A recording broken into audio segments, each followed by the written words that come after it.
Hello, hi Rajivji. Kamal here from merasangeet.com and a warm welcome to you on our show Chat in Chai. Pranam Kamalji, thank you very much. And how are you doing, Rajivji? I am extremely well. How are you? I'm very well, thank you, Rajivji.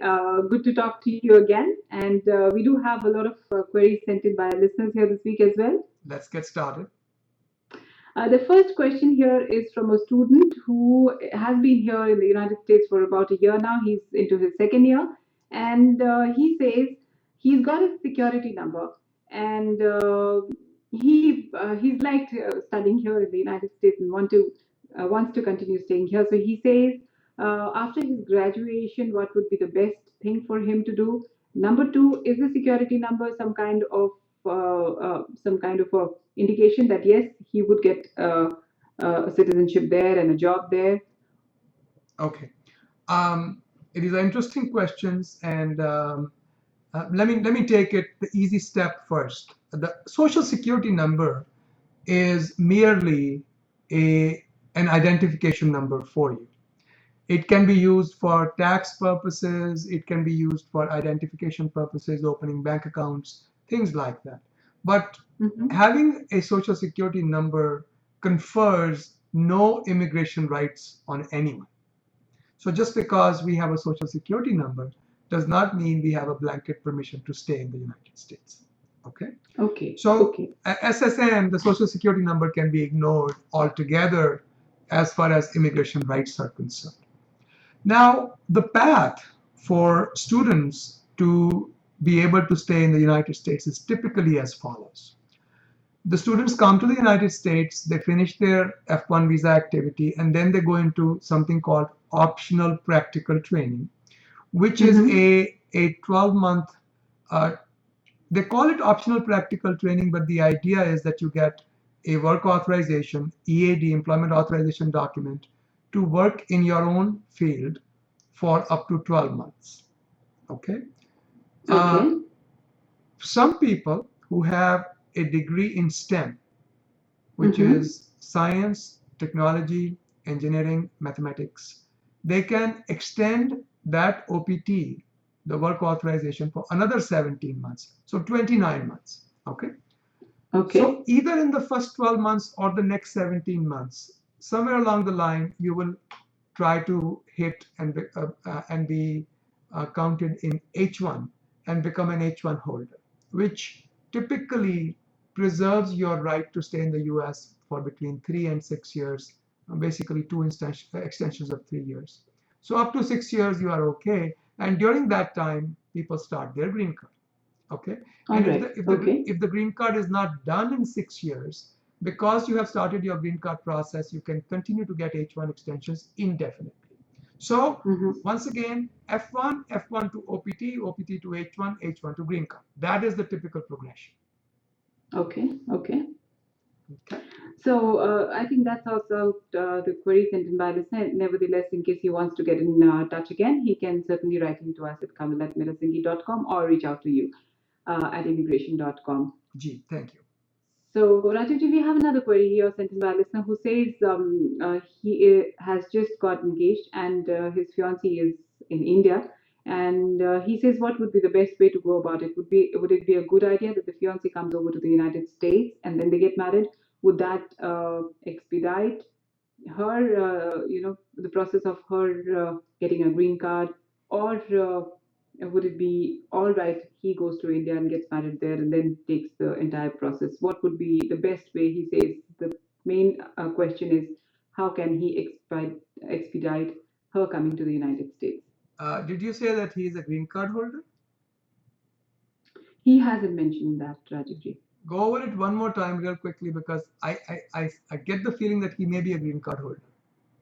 No, he hasn't mentioned anything of that sort, but I understand he might be or might be a citizen because that's why he's asking if, That's a very his fiancée after marriage, would she be able to get her green card as well? it's a difficult question to answer because unless we know exactly what your own status is, we can't give you very good advice on what is the best method for you.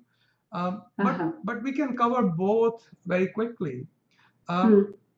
almost, well, in both cases, I can never advise people to enter the US on a tourist visa and then um, try to get a green card, because that becomes fraud in entering the US on a tourist visa unless you have disclosed to both the consulate while getting the tourist visa and to the airport government authorities in the United States, CBP, that you are entering to get married. They typically will not let you enter on that. So if you are so as a preliminary matter, entering on a tourist visa or a Right. student visa to get married is a bad idea. However, if they have an H1 or an L1, that would not be a problem. They can enter on H1, L1, and keep working as well as get married. That should be perfectly acceptable. Okay, All right. now the decision tree bifurcates depending upon whether you are a US citizen or a green card holder. If you're a Mm-hmm. US citizen, two things happen. One, some avenues open up for visas that are not available to green card holders. So those are K1 and K3 visa. K1 Uh-huh. visa is for fiancés, and K3 is for spouses of US citizens. Typically, K1 visa tends to be a little bit faster. You bring in the person you are engaged to, and then within 90 days, you have to get married to them. Even this takes about 6, 7, 8 months. A green card should be done within a year. So the US citizens have a better set of options than green card holders. Green card holders have no option for doing a fiancé K1 or K3 visa at the moment. Okay, there used to be Okay. a V for Victor, V visa back in the day, and that once it lapsed, it never came back. So right now, if you are the spouse of a green card holder, you have to go through the green card process and can take, depending upon what the backup for your country is, anywhere from a few months to a few years, 2, 3, 4 years. Um, so you have to look at the visa bulletin and see how far your country is backed up. But there is no easy and quick way other than for US citizens. Okay? Okay. So his spouse comes over, they get married, or he goes there and he gets married. It's going to be one and the same thing, Rajaji? It's If one I and the got it right? same thing, one and the same thing pretty much in either Okay. case. If he's a US citizen, he might want to consider bringing her here to get engaged on a K1 visa, then get married within 90 days, and then they can go back to India and do the religious ceremonies also. Mm-hmm. Okay, ठीक है. Now, final question here, Rajaji, again about uh, listener here says he is a legal permanent resident here in the United States and he's been here for quite some time. He says they're planning to travel back to India this year, the end of this year, but he would be coming back, though his wife would need to stay on for some family occasions there. So she says it. He says it might take her anything between 3 to 8 months, and in such a situation, he says, is it advisable to file re-entry permit for her? Also, should I get an attorney if I have to file, or can I do it on my own? This is a tough call. This is a tough call because if somebody is going abroad for more than 6 months, a green card holder, they can be Mm-hmm. questioned very closely upon return. Of course, if you're gone for 1 year, your green card is gone. So be very careful with that. Um, but considering the fact that her husband is in the United States, and if she has a good reason that she can explain upon re entry, um, Right. I don't think a re-entry permit would be necessary. If possible, I think they should consider her coming back, excuse me, within 6 months and then Mm-hmm. going back again. So come back within Okay. 6 months, stay a week, and then go back again. That might be better Okay. than staying out for more than 6 months. It just makes entry a little easier.